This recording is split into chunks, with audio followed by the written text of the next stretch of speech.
Assalamualaikum warahmatullahi wabarakatuh. Selamat berjumpa kembali bersama Henry YSR Channel, program yang khusus membahas tentang perihal dan kisah-kisah yang patut dan layak untuk diperbincangkan. Pada segmen kali ini, kita akan mengupas tentang sejarah kerajaan yang berdiri pada abad ke-7. Kerajaan ini merupakan kerajaan maritim dengan daerah kekuasaannya yang sangat luas. Kerajaan yang dimaksud adalah Kerajaan Sriwijaya.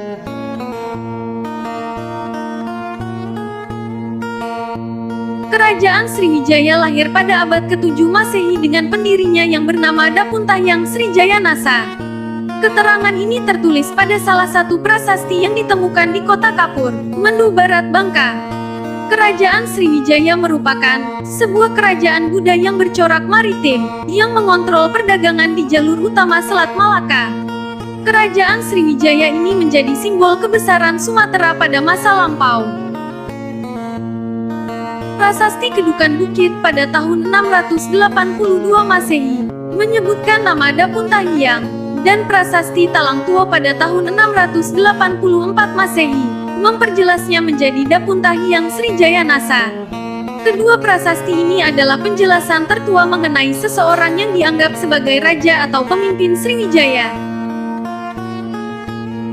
Dalam prasasti Kedukan Bukit juga menceritakan bahwa Dapuntahyang mengadakan perjalanan dengan memimpin 20.000 tentara dari Minangkabau ke Palembang, Jambi, dan Bengkulu. Dalam perjalanan tersebut, ia berhasil menaklukkan daerah-daerah yang strategis untuk perdagangan sehingga kerajaan Sriwijaya menjadi makmur.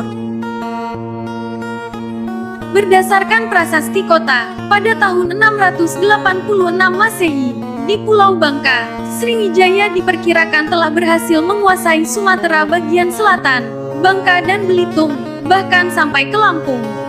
Bukti ini juga menyebutkan bahwa Srijayanasa bahkan mencoba untuk melancarkan ekspedisi militer menyerang Jawa, yang dianggap tidak mau berbakti kepada Maharaja Sriwijaya. Peristiwa ini terjadi pada waktu yang kurang lebih bersamaan dengan runtuhnya Kerajaan Tarumanegara di Jawa Barat dan Kerajaan Holling, Kalingga, di Jawa Tengah, karena serangan yang dilancarkan oleh Sriwijaya. Menurut Gekudes pada tahun 1918 bahwa pusat Sriwijaya ada di Palembang. Sampai dengan saat ini, Palembang masih dianggap sebagai pusat Sriwijaya. Beberapa ahli berkesimpulan bahwa Sriwijaya yang bercorak maritim memiliki kebiasaan untuk berpindah-pindah pusat kekuasaan. Sebab para ahli ada yang menyimpulkan bahwa Sriwijaya berpusat di Kedah, kemudian Muara Takus, hingga menyebut kota Jambi. Berikut ini adalah nama-nama Raja Kerajaan Sriwijaya setelah masa kekuasaan Dapuntahyang Srijayanasa. Sri Indrawarman, Raja Daranindra, Raja Samaratungga, Rakai Pikatan, Balaputra Dewa, Sri Udayaditya Warman, Sri Culamani Warman atau Cudamani Warma Dewa, Sri Marawijaya Tunggawarman, Sri Sanggramawijaya Tunggawarman. Raja Balaputra Dewa dianggap sebagai raja yang membawa Sriwijaya ke puncak kejayaannya pada abad ke-8 dan 9. Namun pada dasarnya, kerajaan ini mengalami masa kejayaan yang gemilang sampai ke generasi Sri Marawijaya.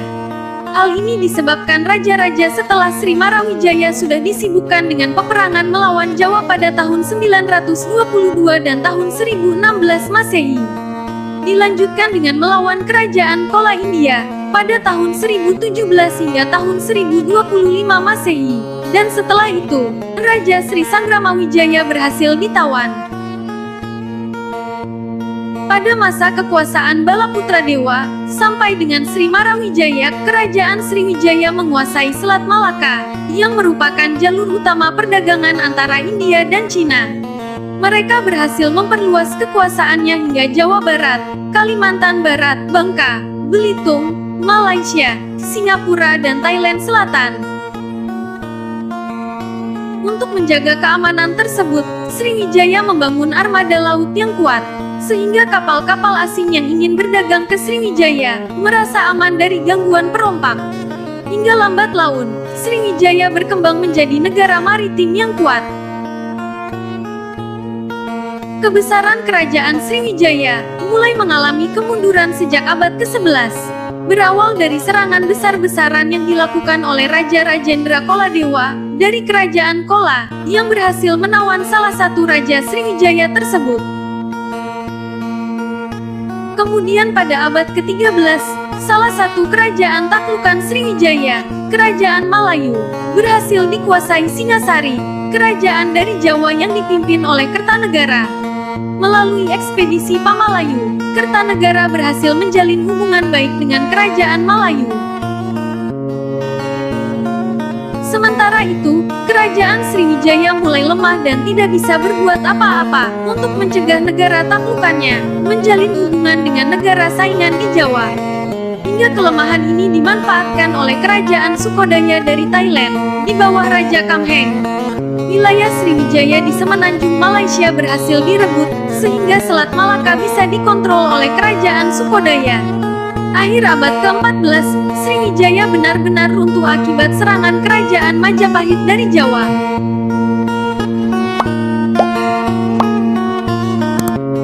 Nah, demikianlah sejarah Kerajaan Sriwijaya, yang merupakan salah satu kerajaan di Nusantara ini, yang pernah berjaya pada zamannya. Semoga bermanfaat dan dapat memberikan pembelajaran, serta menambah wawasan kita semua tentang sejarah kerajaan-kerajaan yang ada di Nusantara ini. Terima kasih. Wassalamualaikum warahmatullahi wabarakatuh.